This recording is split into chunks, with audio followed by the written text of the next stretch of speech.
आप सभी को अक्षरा का प्रणाम। साथियों, आज यदि किसी बात की सबसे ज्यादा चर्चा होती देखी जाती है तो वो है आत्मा और चेतना। बल्कि ये कहना कोई अतिशयोक्ति ना होगा कि ये चर्चा तो सदा सदा से होती आई है और सदा सदा होती रहेगी।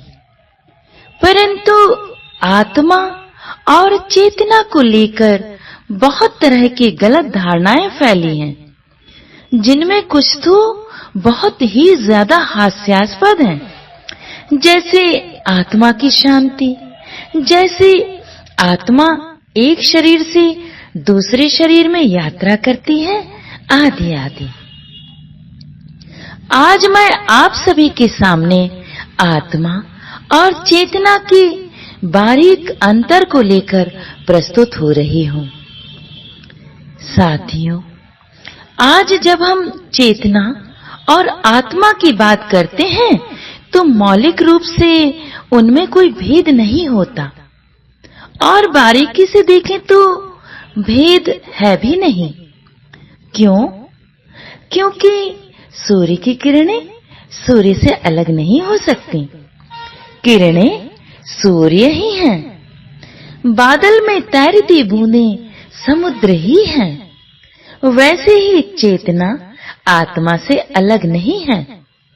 फिर भी यह भारत की प्रज्ञा रही है कि आत्मानुसंधान करने वालों ने, आत्मान्वेषण करने वालों ने, उपनिषद के ऋषियों ने और जागरूक चेतनाओं ने इनके बारीक भेद को, इनके गूढ़ रहस्य को प्रकट किया। वैसे तो भीतर भीतर हमें भी इसकी अनुभूति होती है कि कोई अंतर ज्योति है जिससे हम सभी प्रकाशित हैं। कोई ऊर्जा का स्रोत है जिससे हम ऊर्जावान हैं। बल्कि हम भीतर यह अनुभूति करते हैं कि हम ही वह प्रकाश पुंज हैं जिससे यह अखिल ब्रह्मांड प्रकाशित है। साथियों, वही ऊर्जा का स्रोत आत्मा है। आत्मा ऐसे है जैसे वृक्ष की जड़। यद्यपि वृक्ष की जड़ दिखाई नहीं पड़ती, परंतु बाहर जो वृक्ष लहरा रहा है वह उस जड़ की ही अभिव्यक्ति है। तो यदि हम जड़ को आत्मा कहें तो बाहर लहराता हुआ वृक्ष चेतना है। यद्यपि जड़ दिखती नहीं है, परंतु वृक्ष को वही संभाले है। जड़ ही आधार है जिससे वृक्ष पुष्पित, पल्लवित और पोषित है। इस तरह देखा जाए तो आत्मा अव्यक्त चेतना है और चेतना आत्मा की अभिव्यक्ति। आत्मा वह अपरिवर्तनशील आधार है जिस पर सारे परिवर्तन घट रहे हैं। आत्मा अनंत संभावनाओं का क्षेत्र है और चेतना है उन अनंत संभावनाओं की अभिव्यक्ति। आत्मा विशुद्ध ऊर्जा का अनंत भंडार और चेतना उस ऊर्जा की अभिव्यक्ति। आत्मा प्रकृति के एकीकृत हो चुके सारे नियमों का एक क्षेत्र है, तो चेतना उन नियमों का प्रकटीकरण है। तो इस तरह से चेतना आत्मा की क्रियाशीलता की स्थिति है और आत्मा वह आधार है जिस पर क्रियाशीलता घट रही है। अर्थात चेतना आत्मा की सक्रिय अवस्था है और आत्मा चेतना की निष्क्रिय अवस्था। परंतु यह निष्क्रियता ऐसी है कि उसमें अनंत क्रियाशीलता समाहित है। आत्मा अनंत तरंगों का स्रोत है और चेतना उन तरंगों की अभिव्यक्ति। यद्यपि आत्मा निस्तरंग है, लेकिन सारी तरंगों का उद्गम वही है।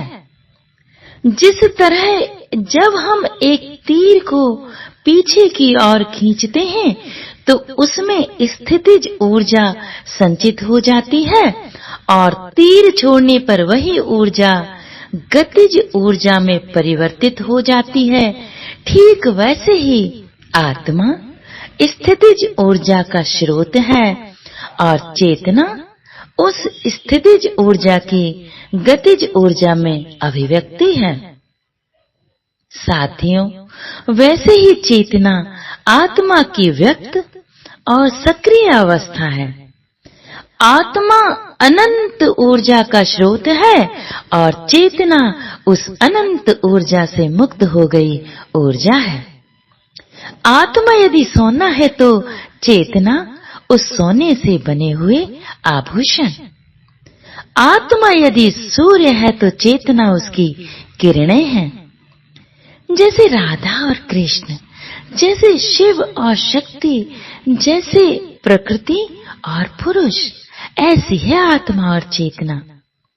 यदि कृष्ण परम चेतना है तो राधा उस परम चेतना की अभिव्यक्ति है।